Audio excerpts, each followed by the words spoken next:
Chegando ao seu computador, ao seu smartphone com o nosso Passes em Passes, no podcast do Leme, Laboratório de Estudos em Mídia e Esporte, gravado aí remotamente de nossas casas. Esse é o Passes em Passes, do esporte como você nunca ouviu. Eu sou o Felipe Mostaro, esse é o nosso episódio de número 56, pessoal, 56 do nosso Passes em Passes. E aqui você, minha querido ouvinte, já sabe, falamos das alegrias e dos conflitos do esporte, trazendo sempre aquilo que você ainda não ouviu. Quem está aqui comigo no programa hoje, fazendo a tabelinha comigo, é a Alice. Alice, muitíssimo bem-vinda ao nosso episódio de número 56. E quem ainda não ouviu os nossos podcasts, né, pode correr aonde?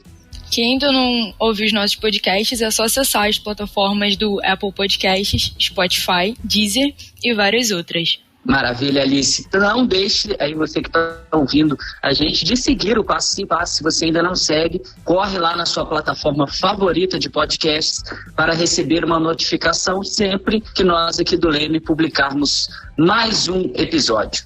E o tema do episódio de hoje é futebol feminino e performatividade de gênero. E para falar com a gente sobre ele, temos o prazer de receber Aira Bonfim, mestre em História, Política e Bens Culturais pela FGV do Rio de Janeiro, especialista em estudos brasileiros pela Fundação Escola de Sociologia e Política de São Paulo e Linguagem das Artes pelo Centro Universitário Maria Antônia, da USP. Tudo bem, Aira? Tudo bem, gente. Salve, salve. Um prazer estar aqui de volta. Olá, Felipe, né? Olá, Alice, todo mundo que estiver ouvindo a gente. Vamos que vamos. Valeu, Aira, sempre parceirona nossa aqui do Leme, né? Em praticamente todo o evento, né, que a gente vai fazer, a Aira está aí presente, e também no nosso Passes em Passes. Sempre uma honra recebê-la aqui no nosso programa, Aira. Também está aqui com a gente na gravação, aqui nos bastidores, nosso diretor e meu querido amigo Fausto Amaro e o editor Léo Pereira, lembrando que o Passes em Passes é uma parceria do Leme, Laboratório de Estudos em Mídia e Esporte, e do Audiolab da UERJ. Muito obrigado pela presença de todos vocês. E depois dessa mini preleção, vamos começar o jogo.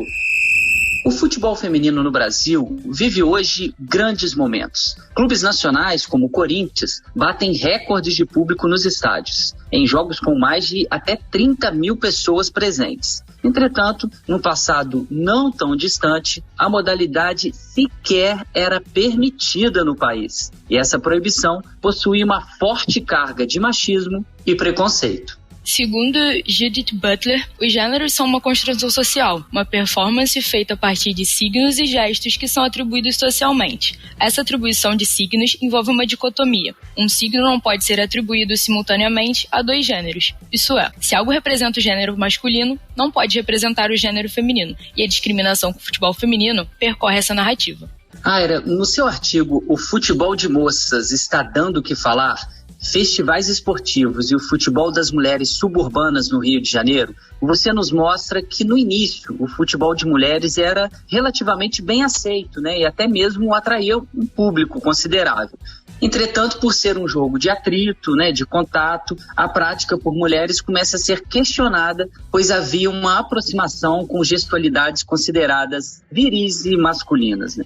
Em que grau essa narrativa, né, de questionar o que seria algo adequado para as mulheres e adequado para os homens acaba influenciando, né, essa relutância histórica sobre não só a aceitação, né, mas a quantidade do preconceito que a gente observa ainda no futebol feminino? Bom, vamos lá. Olhar para essa justificativa, né, de virilidade, de ser o futebol um esporte coletivo, de contato, e por isso, né, entre muitas aspas, poderia masculinizar as moças.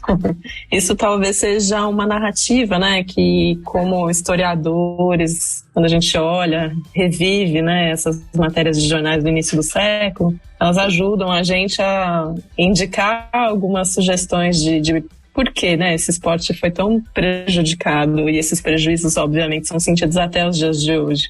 Ao mesmo tempo, acho que quando a gente se permite dar um passo atrás, né, e se distanciar dessas fontes, a gente compreende que o futebol, assim como hoje, ele é um lugar de status, de poder, né, de importantes negociações. Já no início do século XX, né, esses lugares de poder estavam em negociação com muitas mulheres. Principalmente pensando, né, com base nesse artigo, essas mulheres suburbanas que são mulheres trabalhadoras, que são mulheres pretas, que são mulheres jovens, que são mulheres que de alguma forma já estavam ali tensionando esse lugar, né, essa gaveta que por vezes era considerado o lugar ideal dessas moças, né? Então, mães, cuidadoras, pertencendo àquele ambiente mais doméstico e não exatamente o inverso, que é o que representa esse futebol, né? Um lugar de liberdade, de exposição, de xingamento e de tensionamentos, inclusive sobre esse corpo, do que ele pode fazer. Então, é um grande conjunto que, obviamente, traz uma perspectiva de gênero, né? Como bem a Alice trouxe, né? Citando a Judith Butler, mas também de classe, né? Pensando que são mulheres pobres que estão aparecendo nos jornais, que estão recebendo convites e até dinheiro nessa época, né? A gente está pensando na década de 30. São mulheres pretas, são mulheres que estão trazendo representações nacionais, uma vez que elas são as suburbanas que vão receber convites para viajar para fora do Brasil. Então, tudo isso, de alguma forma, contribui, né, para um período seguinte, né, de proibição, mas também de desprestígio, de desmoralização desse esporte que hoje a gente luta muito para refazer. A proibição da prática do futebol por mulheres no Brasil aconteceu em 1941, depois de uma longa campanha midiática e governamental de marginalização do esporte. Enquanto a polícia prendia jogadoras e dirigentes sob alegações de promiscuidade, os jornais faziam um imenso esforço para pintar o futebol feminino como uma ameaça à masculinidade e uma subversão do papel da mulher na sociedade. Aira, na sua dissertação de mestrado, né, o título dela é Futebol Feminino entre Festas Esportivas, Circos e Campos Suburbanos, você nos mostra também como a imprensa se portava em relação ao futebol de mulheres no início da década de 1940, de uma forma, né, muito machista e tentando desmoralizar essas jogadoras. Entendendo, né, como você disse muito bem, né, o futebol, esse local de disputa de imaginários, de tensões, e a gente sabe que a gente sempre teve uma elite, né, nacional que é machista, né, que é misógina e que sempre, infelizmente, obteve um controle muito grande desse esporte, né? Pensando aí não só nessa imprensa, mas também nesses bastidores, né? Quais as principais mudanças você observa dessa relação esporte e mídia dentro do período, né, que você analisou no seu mestrado, lá na década de 40, para os dias atuais? A gente sabe que a elite nacional não mudou tanto assim, né? Mas o que a gente observa de diferenças, né, nesse tratamento midiático, né, de construção aí até desses imaginários, né, do que seria um esporte feminino, o que não seria, né? Como que você está observando se existe, né, alguma diferença realmente de antes e atualmente? Sim, muito bem lembrado, né? Eu acho que eu consigo já identificar algumas diferenças. Acho que a primeira dela, mais chocante, assim, que é quase inacreditável, é pensar que hoje você tem a presença de mulheres fazendo, então, né, a cobertura, a comunicação desse esporte, né? Seja no futebol feminino ou minimamente cobrindo esportes, cobrindo o futebol. Mulheres narram futebol, mulheres escrevem sobre futebol, mulheres comentam futebol em 2022. Mas demorou muito, né? Então, pensar 10 anos atrás, 20 anos atrás, que ainda são datas distantes da década de 30, 40, da onde se passa a minha pesquisa, é pensar, então, que essa representatividade, ela também vai questionar, né, esse meio, ela vai modificar a comunicação desse esporte. Outra coisa que eu poderia trazer é pensar que essa unidade que a gente vai chamar aqui da mídia, né? E naquele momento a gente está falando exclusivamente de uma mídia impressa, mas também muito presente ali na beira desses campos suburbanos. É uma mídia que representam instituições, representam empresas e também compõem ali seus jornalistas, seus cronistas de personalidades diferentes. Então, mesmo olhando para esse cenário, né, no final da década de 30, nem todas as mídias estavam exatamente desqualificando, né, as mulheres jogadoras, as suburbanas presentes nessas equipes, mas muitas delas foram fundamentais para dar visibilidade para esse esporte, inclusive comunicá-los, né? Então, pensar que alguém foi lá e entrevistou Margarida para a entrevista dela sair, alguém se interessou por esse futebol, alguém se envolveu na organização e produção desses festivais esportivos, que a grande maioria deles naquela época eram financiados, produzidos e divulgados por esses jornais, né? E aí o Jornal dos Esportes, né, nosso querido Mário Filho, né, é um exemplo de uma empresa que de alguma forma olha para esse futebol como uma grande novidade, como uma oportunidade, lembrando que futebol e negócio desde lá já eram temas intrínsecos, né? Então, quando você vê uma manchete, como a gente leu aqui, né, que é o nome do texto que eu produzi, futebol de moças está dando o que falar, ele já é bem representativo por si só, né? Ou seja, né, era uma novidade esportiva, as pessoas compravam ingressos para ver essas mulheres jogando, eram equipes interessantes, né? Porque você consegue se reencontrar com a descrição técnica dessas partidas. E essas meninas, inclusive, estavam ganhando dinheiro, né? Elas recebiam um bicho dessas partidas. Então, você tinha um progresso, você tinha uma possibilidade de um desenvolvimento ali de um futebol, não necessariamente vinculado aos clubes principais que também estavam em ascensão, mas muito mais espelhado no futebol amador, o futebol suburbano, que também tinha ali uma rede gigantesca operando, né? Então, tudo isso são atributos de poder e de, novamente, assim como teve uma imprensa que apoiou, que ganhou dinheiro, que ganhou manchete, que vendeu jornal, divulgando mulheres jogando bola, inclusive de outras mulheres comprando os jornais por causa dessas mulheres que estavam jogando bola, você vai ter, então, uma cultura machista, preconceituosa, racista, classista e tudo isso mais, e também não vai aceitar essa novidade, né? Tudo que é novo sempre tensiona ali, né? Culturalmente as pessoas, a sociedade, e esse futebol, então, de alguma forma, que não era bem aceito, ele também precisa de um lugar para dar vazão a esses estereótipos, né, esses machismos, e o jornal esportivo vai ser esse veículo. Então, a gente vai encontrar ali matérias esdrúxulas que vão ajudar a gente a entender a desqualificação que foi feita dessas jogadoras naquela época.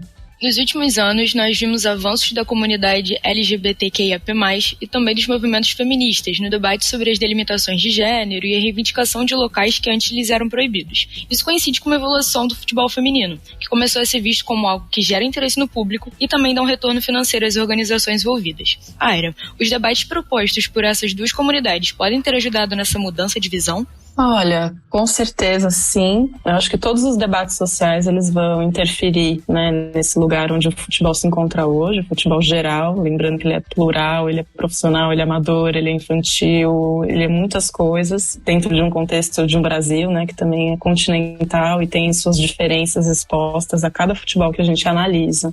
E também, obviamente, essa comunidade, a comunidade LGBTIA+, ela pertence ao futebol de mulheres, uma vez que esse futebol, desde o início, ele já vai questionar, então, esse lugar que é atribuído às mulheres, né? Um lugar único, né? Que é de cuidadora, heterossexual, etc.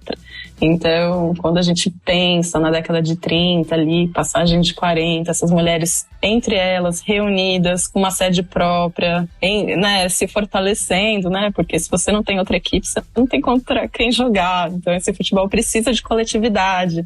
Tudo isso são alguns estímulos de fortalecimento dessa rede já naquela época, redes de mulheres. Quando a gente observa ali algumas sutilezas desses jornais, né, que eu pesquisei na década de 30, há de se suspeitar que essas mulheres tinham tensionamentos sobre a sua maneira de se portar publicamente ou até da sua sexualidade, né? Algumas delas fumavam, outras, enfim, se portavam ali com menos, entre aspas, feminilidade, né? De acordo com as narrativas dos jornalistas. Então, tudo isso, né? Olhando, assim, né? Os movimentos de defesa, né? Das pautas de gênero não surgiram hoje. E talvez eles só não tinham esse nome naquela época, né? E de alguma forma esse futebol talvez tenha ajudado a exacerbar outras formas de ser mulher, estar no mundo, ou mesmo outras formas de poder sobreviver a esse mundo, né? Mesmo que a gente não tivesse esses personagens muito claros ali, né? Então eu vejo algumas notícias, né, que vão atribuir masculinidade a essas mulheres, quando chamam, por exemplo, a Margarida, que ela vai trabalhar dirigindo carros, né, depois que o pai falece, né, e aí a cegonha errou. Como se a cegonha era para ter trazido um menino, trouxe uma menina. Então tem um pouco dessas jocosidades nos jornais, questionando uma mulher que no final das contas era uma trabalhadora, segurava as broncas de casa, e isso deveria ser um elogio, não um prejuízo para ela. Você tem a sexualidade dessas jogadoras também sendo publicamente questionadas, uma vez que a dirigente, Carlota, que chega a ser presa, ela é acusada de vincular esses treinos à oferta desses corpos, dessas meninas, muitas delas menores de idade, nas boates locais. Então, não foi nem através do futebol que se deu a difamação pública, mas pelo objeto desses corpos, que não estavam cabendo ali no ideal de mulher da época, que são então colocados como amorais, né, como estando em lugares errados, frequentando com pessoas erradas, em ambientes errados, e o futebol então seria também mais um deles, e todos esses vínculos errados estariam reunidos, articulados, enfim. Então tudo isso para a gente pensar, né, o que a gente sabe muito pouco sobre os históricos, né, das lutas de gênero no nosso país, e talvez eles não estejam tão institucionalizados como a gente os reconhece hoje. Então, talvez a sede do Primavera, que era uma dessas equipes suburbanas, ali de Piedade, no Rio de Janeiro, talvez fosse um lugar assim muito potente de discutir normatividades, de discutir poderes, né? Obviamente não com essas palavras, né, que a gente usa bonitas, mas de pensar um lugar de humanizar pessoas que talvez não se enquadrassem ali no ideal de como se entendiam mulheres e homens naquela época. Maravilha, Aira. Enquanto você estava, né, respondendo essa pergunta da Alice, me veio, né, à cabeça, né, como a gente tem um retorno de alguma dessas narrativas, me veio o slogan clássico, né? Bela recatada do lar, né? Como que ainda se constrói, né, essa ideia de qual seria o local da mulher na sociedade, né, etc. Mas em um de seus artigos, né, Mulher no Futebol, no Campo e nas Arquibancadas, você disse que há presença feminina nas arquibancadas desde o início do século XX, quando o futebol se popularizava. Neste período, as mulheres iam aos jogos, né, em busca de bons casamentos, e até mesmo deram origem à denominação torcedor, pois durante as partidas agitavam e torciam seus lenços e fitas. Tem algum marco assim, importante, né, algum período que a gente pode dizer que essas mulheres começaram a ir realmente aos estádios para torcer efetivamente para os seus times? Olha, o que as fontes nos provam é de que muito antes do próprio futebol estar ali como uma oferta de diversão, as mulheres já estavam nas arquibancadas, né? Por exemplo, do turf, né? Que são as corridas de cavalo.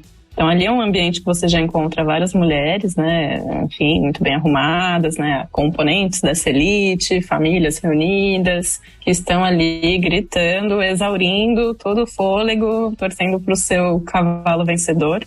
E também você percebe já alguns gestuais de arquibancada, né, que vão desde a festa, tem um lance de você constituir ali algumas outras atividades, né, pré-corrida, pós-corrida, e você já encontra também uma identificação de sportwoman, que não necessariamente atribui a presença da mulher como atleta naquele espaço, né, corredoras, mas por mais que tenham existido poucas, mas existiram mulheres corredoras, mas dessa ideia de proprietária. Então, as sportwomen eram proprietárias de cavalos de corrida já no final do século XIX. Então, essa cultura de arquibancada surge, né, desse espaço riquíssimo, muito elitista, e de alguma forma ele é adaptado, incorporado para os espaços de futebol. E ali, né, eu acho que esse início do século XX, né, a constituição ali de Laranjeiras, né, e dos outros espaços de torcer, ainda demandam da gente um esforço tremendo de conseguir constituir narrativas, personagens e essa atuação das mulheres, né, porque o que não é possível permitir nos dias de hoje é que esse futebol que afetava tanta gente em tantos lugares diferentes do mundo não afetasse mulheres, né? O fato de você nascer com um órgão sexual diferente não me afetasse a se interessar por essa partida, por esse jogo, né? Acho que isso, né, ajuda a gente a derrubar, inclusive, algumas lendas, como acreditar que as mulheres estavam lá só para casar, né, encontrar um casamento, né, e vamos pensar que elas estavam ali para se divertir, né, para se comportar de outra forma, para gritar, para inclusive usar o vestido lá, que dificilmente, né, você tinha grandes oportunidades de sair, encontrar com pessoas, flertar, gritar, xingar, e, enfim, o convite talvez estava restrito para dentro de campo ainda nesse período. Mas mesmo assim, quando você vai, continua acompanhando essas fontes, um pouquinho depois, na década de 20, você já encontra, por exemplo, grupos de torcedoras do Vasco que, dentro de todas as possibilidades de envolvimento, lembrando que as torcedoras então continuam fazendo atividades, né, fora ali do momento do jogo, organizam festas, organizam eventos comemorativos, de homenagem a jogadores, etc. Você tem um seleto grupo que já em 1923 se organiza como time para jogar dentro de campo, né? Então, são poucos esses registros, obviamente eles não são oficiais, não vai estar lá nas atas do Vasco, mas você tem ali, por sorte, muita sorte, um vestígio nos jornais que ajuda a gente a encontrar. Então, são associadas, são filhas de torcedores. Inclusive, a Sara Paradantas é filha do Paradantas, que é um personagem ali que vai dar forma a essa ideia de torcida organizada, como a gente conhece hoje. Então, elas vão organizar festas, vão organizar times, numa fase 1923, né, que o Vasco ascende ali o Campeonato Carioca. Então, essa afetação, de novo, vai atingir os torcedores, vai atingir a comunidade portuguesa, vai atingir, né, a comunidade suburbana, né, que vai ocupar ali a transição para os bairros suburbanos. E várias associações esportivas vão surgir a partir desse campeonato, né, dos camisas pretas. E elas surgem também para jogar. Então, eu acho que hoje, como historiadora, eu tenho muitas suspeitas sobre algumas identificações, algumas histórias, narrativas que a gente foi criando. Eu acho que a gente tem que diversificar o máximo possível nossas fontes, estimular que mais pesquisas surjam em todo o território. Até a própria história dos lencinhos, né, de torcer. A gente hoje já encontra a palavra torcedor antes mesmo dessa ideia, né, atribuída aí às mulheres, e talvez isso também tenha se tornado uma lenda, assim, que a gente tenha reproduzido. Mas, obviamente, que as mulheres estavam lá, excitadíssimas, e é uma história bonitinha de se contar. A gente ainda tem poucas evidências, assim, que talvez tenha sido, né, esse atributo das mulheres estarem torcendo lencinhos, fitinhas, etc., que tenha, de fato, feito com que a palavra torcedor, torcedora, nascesse. E quanto à participação feminina na mídia que cobre o futebol, existe algum vestígio do momento em que ela se inicia? E também na cobertura do futebol feminino em específico? Historicamente e até hoje em dia, há mais mulheres participando ou ainda assim é um ambiente muito dominado por homens? Olha, 2022 eu já posso dizer que tem mulheres ocupando espaços da narração, do comentário, desses bastidores aí que dão sentido ao futebol, né? O futebol profissional, ele não acontece só dentro de campo, né? Ele é televisionado, então ele tem ali uma cadeia gigantesca de profissionais e agora as profissionais que estão fazendo uma contribuição, assim, que eu não sei nem mensurar, que é normalizar a ideia de ouvir uma voz de uma mulher fazendo uma narração, comentário, etc., né? Lembrar quase que o óbvio, olha, mulheres também são inteligentes, elas também podem gostar desse esporte. E parece que não combinava, né? E a gente acreditou nisso por muito tempo. Quando eu olho minhas pesquisas, né, o tema da mulher da imprensa, da comunicação, não era exatamente algo que, enfim, foi a minha busca ali, né? Mas eu tenho uma gravação que, inclusive, foi compartilhada no Audioguia, que é um podcast criado para o Museu do Futebol, que cria camadas das mesmas curadorias de salas que tem no Museu do Futebol no Pacaembu, aqui em São Paulo. E uma dessas curadorias diz respeito à narração de futebol. E a gente encontrou uma atriz, agora eu esqueci o nome dela, me perdoem, mas se eu não me engano é de 1926 a gravação, onde ela faz ali uma narração ficcional de uma partida no Rio de Janeiro e vai lá do jeito dela narrando, né? Então é óbvio que não é comparável às narrações da época, mas assim, é um produto que revela muito, né, sobre esses desejos, né, de estar em outros lugares, dessa capacidade das mulheres atrizes, das mulheres artistas tensionarem esses status quo assim, o tempo todo. Então isso se articula com a minha pesquisa, né? Quando eu vou olhar para o circo, quando eu vou olhar inclusive a ocupação das mulheres suburbanas que vão jogar ali na década de 40, muitas delas vêm do ambiente das artes, do carnaval e do teatro. Então, acho super interessante esse lugar, assim, né, que para as mulheres ascenderem a essas profissões ou se envolverem com esse esporte naquela época, não era só chegar. É chegar, é causar, é tensionar, é brigar, são muitas coisas. Então, quando eu olho uma Thaís quando eu olho Renata, quando eu olho essas mulheres todas que estão hoje ocupando esse espaço e fornecendo subsídios para que a gente sonhe esses lugares com mais normalidade para as gerações futuras, eu ainda sei que essa geração também teve que brigar, insistir, provar ser muito melhor do que muita gente para dizer o óbvio, que é, olha, eu sou igualmente humana, igual a esse senhor, esse rapaz que estão aqui competindo comigo, né? E eu fico muito feliz, então, de estar viva, de estar acompanhando, assim, esses processos de representação de mulheres. Eu acho que tem outros grupos que continuam nessa batalha, mas talvez se você fizesse essa pergunta há 10 anos atrás, eu não teria uma resposta tão otimista e não teria esse subsídio histórico também para compartilhar para todo mundo. Então corre lá, o podcast chama Mulheres do Futebol, na verdade é um audioguia para você escutar enquanto você visita a exposição. E tem a gravação, a gente colocou um trechinho dessa gravação da década de 20, que é uma coisa assim preciosíssima. Que maravilha, era maravilha. E a gente lembra também, né, em 2018, nós tivemos um grupo de jornalistas esportivos que lançou um manifesto com a hashtag Deixa Ela Trabalhar. E o objetivo principal era denunciar e também se posicionar contra as violências sofridas por essas profissionais. Movimentos como esse acabam contribuindo também, né, para dar não só uma maior igualdade, mas para indicar quais os principais problemas que essas mulheres que ocupam esses espaços acabam enfrentando. Na época, né, como que você, como pesquisadora desse tema, observou esse hashtag Deixa Ela Trabalhar? Acho que não existe como a gente avançar como sociedade sem a gente acolher as pautas, né? As pautas políticas, né? Então, por vezes, né, existe esse esforço de alguns setores de despolitizar o futebol como se isso fosse possível, né? E ignorando, né, questões, né, todos os racismos, preconceitos de classe, de formação.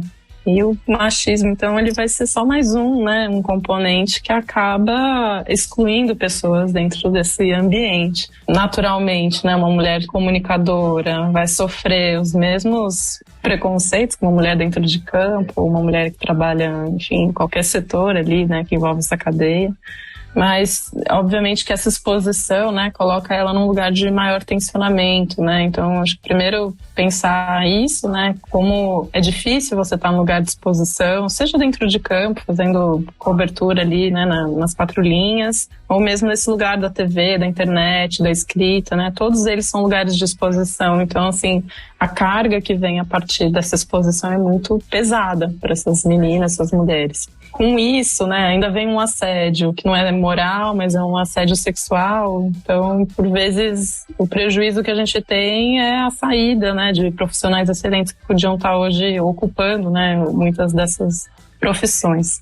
E, no geral, é isso. Eu acho que quando se tem uma consciência de movimento político, né, movimento de mulheres que tem ascendido nesses últimos anos, a grande contribuição desses movimentos foi, inclusive, avançar com as pautas dentro dos esportes, em geral, das diferentes modalidades, diferentes profissões, inclusive, enfim, toda a sociedade sendo movimentada, empurrada para frente, pelo amor de Deus, vamos sair aqui desse buraco.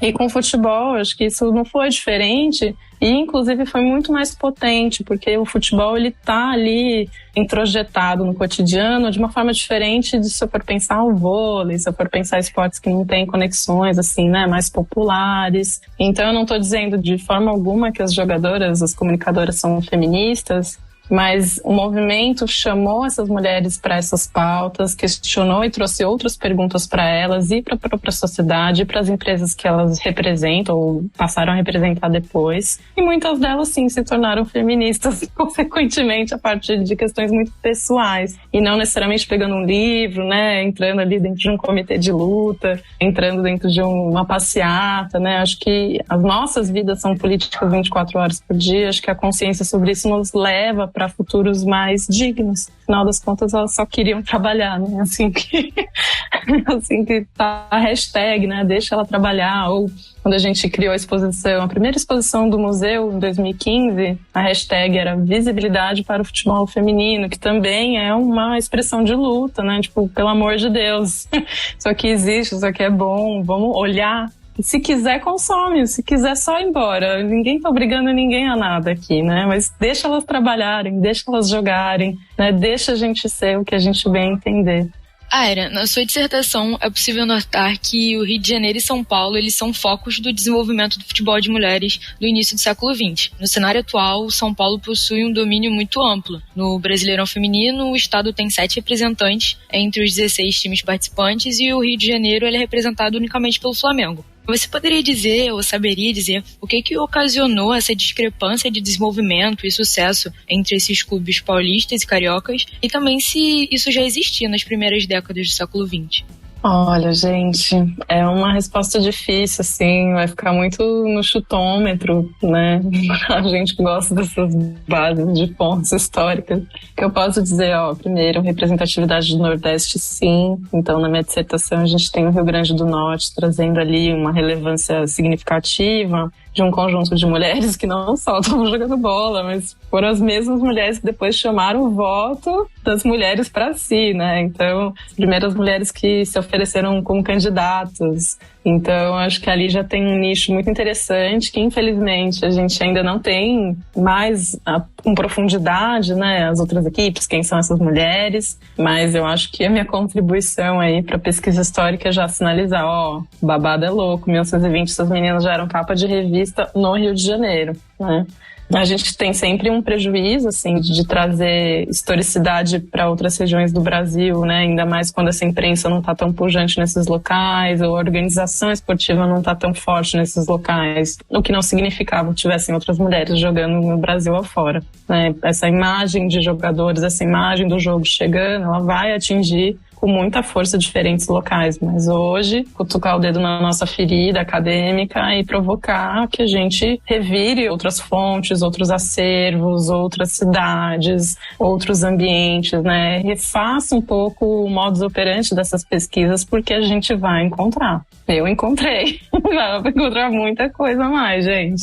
Então eu acho que eu destacaria esse foco, destacaria também o Sul, Curitiba, era uma região ali que você já tinha ali um ambiente desse futebol aparecendo e desaparecendo. Mas o que a gente tem no hoje, né, que a gente está falando basicamente de 100 anos depois dessas primeiras aparições, literalmente, né, a primeira foto de mulher jogando em 1920, que já é um conjunto expressivo, porque está no Rio Grande do Norte, ao mesmo tempo está em São Paulo, ao mesmo tempo está no Rio de Janeiro. É pensar a desenvoltura das organizações de futebol nesses locais, que não necessariamente vai acompanhar esse futebol que a gente encontra no início do século, né? Uma coisa basicamente não tem nada a ver com a outra. Então, as mulheres não vão viver um desenvolvimento da modalidade igual acontece com os homens. Pelo contrário, elas têm um desenvolvimento talhado, prejudicado. E o reaparecimento desse futebol, ele tem a ver muito mais com uma consonância cultural. Ou seja, pessoas jogam futebol, mas não necessariamente se profissionalizavam pelo futebol. Então a gente também tem vários homens da mesma geração das pioneiras, né, pensando ali a transição da década de 80 e 90, que é quando as federações vão de alguma forma acolher uma demanda ali de times femininos. Então muitos desses homens também nunca se profissionalizaram, sempre ficaram pelo caminho ou nem quiseram viver isso, né? No caso das mulheres, isso não era necessariamente uma condição para se experimentar e se aproximar desse futebol. Ainda assim, a oferta esportiva no nosso país é o futebol. Tem o futebol ali como um elemento muito forte. Então, tem muita brasileira jogando bola 60, 70, 80. Então, não à toa, quando você oficializa esse esporte, você tem uma camada ali, aqui em São Paulo, de muitos clubes, inclusive do interior, que já estavam jogando, assim, né? O que a gente chamaria da várzea, né? Só que não era exatamente esses clubes menores, né? Porque aqui em São Paulo também tem a várzea, né? Aqueles times novos engraçados, de quebrada. Mas você tinha esse futebol amador já com algumas representações de clubes de segunda divisão ou com o nome da cidade. E esse intercâmbio entre esses clubes já estavam operando. Então, talvez, assim, essa seja uma suposição da gente pensar dessa facilitação, assim, de se permitir esse desenvolvimento oficial desse futebol já nesse período. Não teve aderência das principais equipes iguais a gente as encontra hoje, né? O Corinthians, o Palmeiras, o São Paulo. Não foram esses clubes que fomentaram esse futebol na época, muito pelo contrário. Foram sempre iniciativas muito mais particulares, de pessoas que estavam até querendo, assim, investir nesse futebol feminino como uma possibilidade, né, até de arrecadação que fosse. E aqui ele vai dando certo. Só que é isso, né? A partir do momento que ele é oficial, que ele responde à Federação Paulista, ele também está ali dentro de um arcabouço ali muito difícil, porque ele não é um espelho do masculino, ele tem outras demandas, ele tem outras dificuldades, ele tem outras arrecadações, ele tem outros BOs. E é muito difícil a gestão desse futebol ao longo desses anos todos, né? Não eram todas as pessoas que estavam ali atentas, que estavam a fim, né, de estudar, de fazer a lição de casa, de fazer um mínimo ali, né, para gerir um calendário esportivo, competitivo. E aí, assim, pensar isso nacionalmente, mais difícil ainda. Então, a articulação dos poderes do futebol no Rio de Janeiro também é motivação para mais um encontro desse podcast, da gente pensar, né, como que se gere o poder do futebol aí, no Rio, né, que não é igual aqui. E aí, se a gente for fazer essas cadeias para os outros estados, para todo esse coronelismo que envolve em todas as federações, a mesma coisa. A gente tem muita dificuldade, assim, de profissionalizar esse esporte. Então, a partir do momento que ele é oficializado na década de 80, ele demora muito para se profissionalizar. E hoje, 2022, eu ainda coloco o dedo na ferida fazendo a pergunta, né, de será que ele é de fato profissional? Ou é só aqui na cidade de São Paulo que a gente poderia chamar de profissional? O que é ser profissional dentro do futebol? É só ganhar dinheiro? Ou não? É pensar toda essa cadeia estrutural que envolve calendário, gestão de carreira, né, carteira assinada, se possível, e etc. Então, eu acho que a gente ainda está muito, muito, muito no beabá. Essas diferenças são gritantes. O engajamento dessas federações também reproduz, né, a estagnação da modalidade. E algumas outras, inclusive, né, o que acontece aqui em São Paulo, com a presença de mulheres na gestão dessa modalidade, tem contribuído para um desenvolvimento de campeonatos fortes e principalmente de base. Esse é o nosso episódio número 56 do nosso Passes em Passes. Estamos aqui hoje com a Aira Bonfim falando sobre futebol feminino, e agora é o momento do nosso quadro Toca a Letra.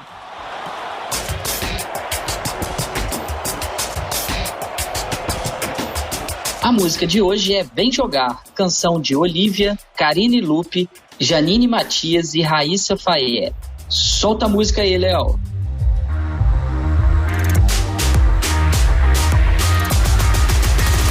Vai começar, tem bola no chão, o passe perfeito já deu emoção. Tem gol de cabeça causando loucura, arquibancada quem é que segura?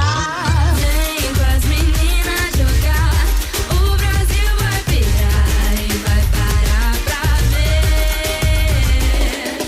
A rede vai balançar, não pare de gritar, vamos fortalecer.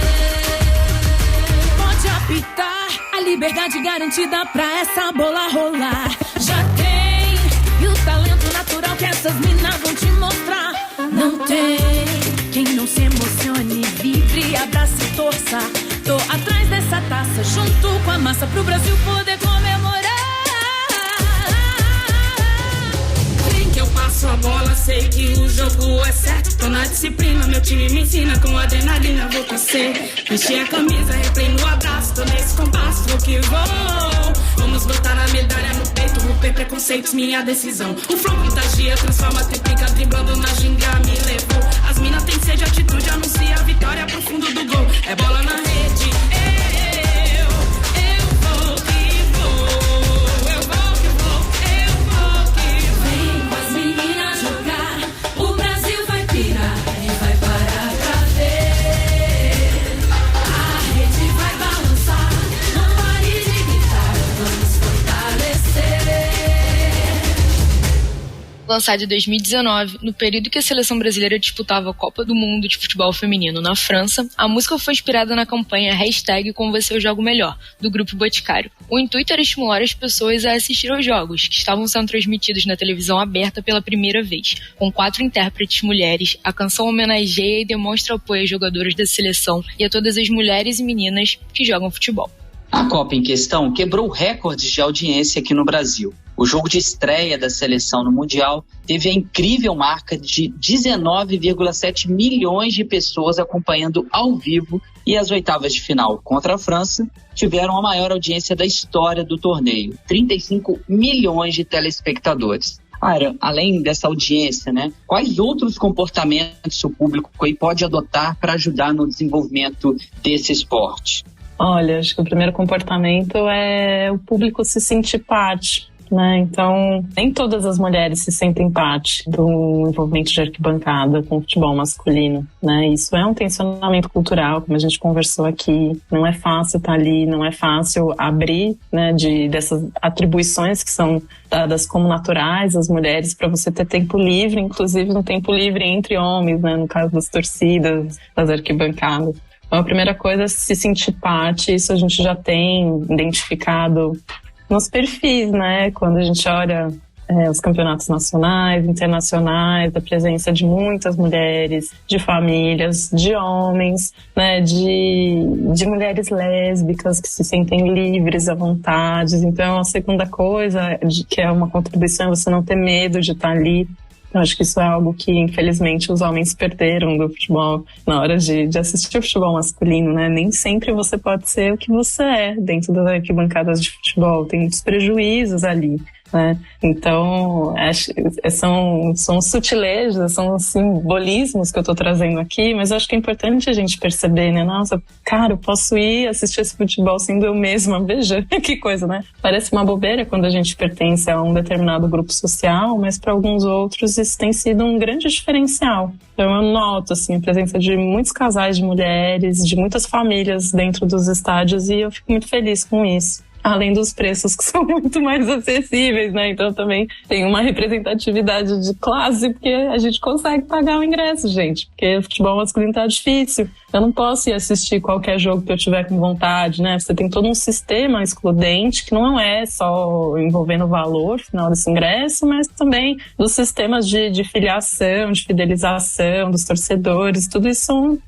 questões que afastam o torcedor, as famílias e principalmente as mulheres, né? Pensar renda, né? Essas diferenças, tudo isso se envolve. Segunda coisa é a gente continuar falando sobre esse futebol, igual a gente já está fazendo aqui, né? E isso acontece de forma muito natural. E talvez tenha sido também um dos motores, né, desse desenvolvimento, né, desse progresso que aconteceu com a modalidade nos últimos anos, né. Então, redes sociais, internet, tudo isso foram fatores, assim, que contribuíram com essa visibilidade que a gente estava pedindo lá em 2015, né, e de alguma forma a independência desses perfis de jogadoras, perfil dos clubes, a própria imprensa independente, né, que não estava diretamente associada ali a toda, enfim, regulamento estrutural das pautas das grandes empresas que sempre cobriram o futebol no Brasil, elas também tensionaram e ajudaram, né, a puxar ali a cordinha para algo que tinha consumo público. Tinha gente querendo esse futebol de mulheres, né, assim como tinham mulheres querendo, né, ocupar esses espaços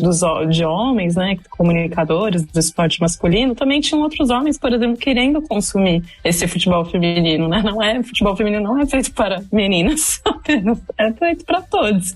Então, eu acho que essas são as principais contribuições, né, de um público torcedor dentro da arquibancada, ou desse público consumidor, no sentido dele estar ali, né, querendo saber informações sobre o campeonato, sobre a jogadora que ele gosta, cobrando o clube dele, né, sobre melhorias. A internet permite com que a gente esteja sempre atento, né, atento para essa evolução.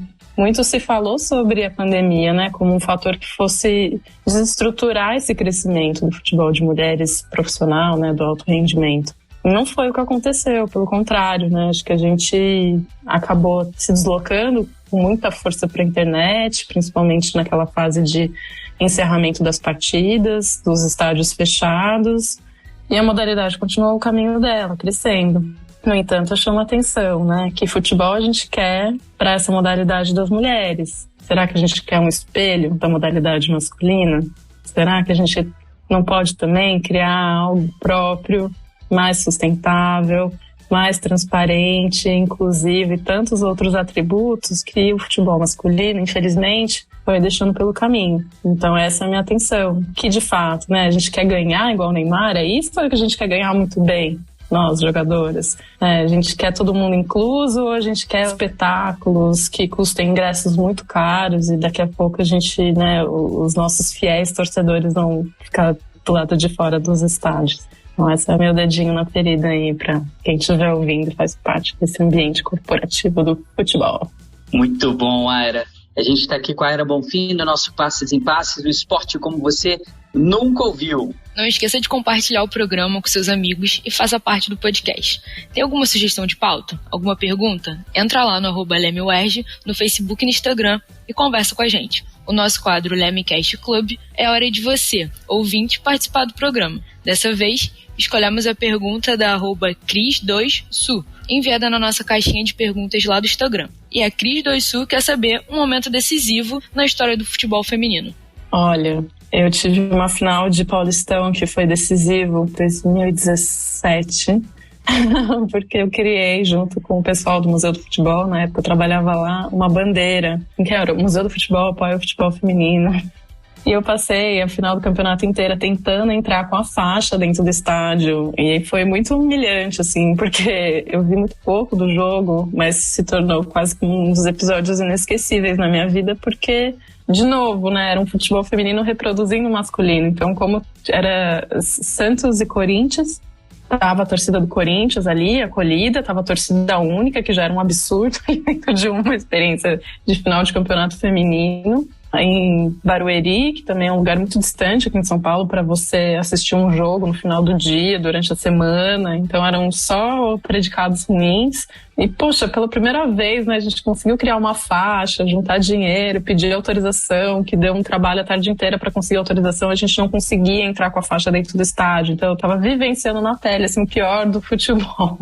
Mas eu acho que no final das contas a gente conseguiu, a gente entrou inclusive na área onde estava Gaviões da Fiel, a gente conseguiu estender a bandeira, né? A bandeira era laranja para não ter nenhum problema ali cromático, nenhuma das torcidas. E eu executei a demanda naquela ocasião, a gente conseguiu anarquizar um pouquinho esse futebol, né? E provocar a pensar, né? De novo, que futebol é esse que a gente quer? É um futebol que vai criar, né, os mesmos limites, os mesmos empecilhos, né, que a gente cria hoje pro futebol masculino, até a bandeira, né? Lembrando aqui em São Paulo não pode nem entrar bandeira, né? Era uma faixa, era um museu, né? Então era algo institucional. Mas enfim, isso é uma lembrança assim que me veio de uma final inesquecível e que eu mal consegui assistir o primeiro tempo. Agora está na hora do nosso quadro Ondas do Leme.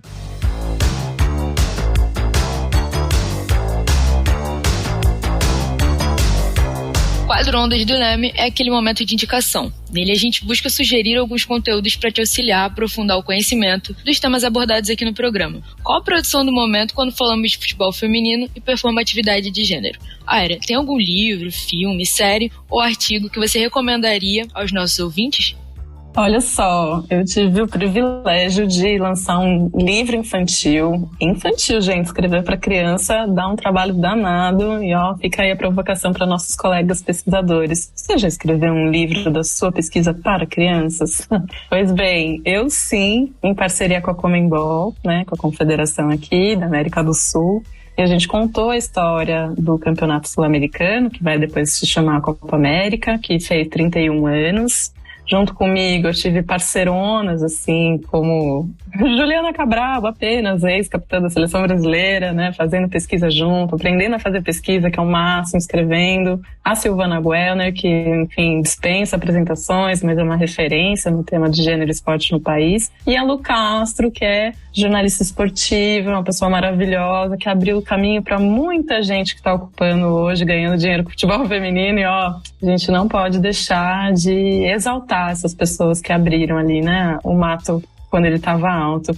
Então, junto com elas, eu também tive a Lígia Dona, a Cláudia, que é uma colombiana, que, enfim, América Latina, a gente tinha que também criar uma acessibilidade de língua, mas também de conteúdo para nossas irmãs todas.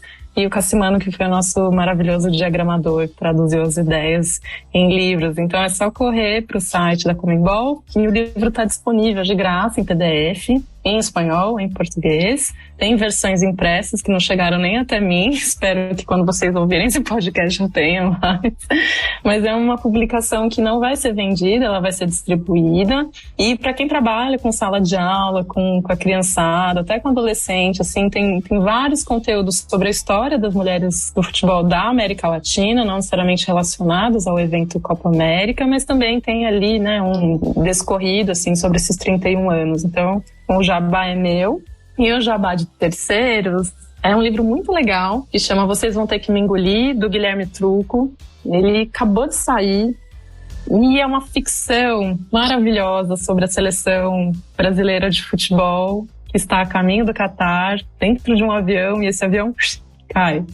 O resto eu não vou contar, mas ele traz ali uma ficção que talvez seja algo necessário também para nós que estamos aqui, né, na batalha, na pesquisa, e de como a gente também criar, como a gente inventar, como a gente expandir, né? Então usar esses lugares históricos para a gente expandir possibilidades. E essa é uma literatura que expande. Inclusive tem uma personagem nessa seleção que é a Fominha, que é uma mulher que está nessa seleção brasileira indo para o Catar já em 2022. Então é ficcional, faz homenagem a vários jogadores, várias personalidades do futebol ao longo do livro, mas é uma ficção, né? Então eu não vou dizer o que aconteceu com esse voo, mas esse voo vai dar desdobramento até o final do livro, e fica aí a dica do Guilherme Trucco, tá aqui, é da Dolores Editora, então os perfis ficam aí fáceis e acessíveis pelo Instagram e etc. O nosso programa está quase no fim, mas a gente não pode deixar para trás o nosso tão aguardado quadro, O Jogo da Vida.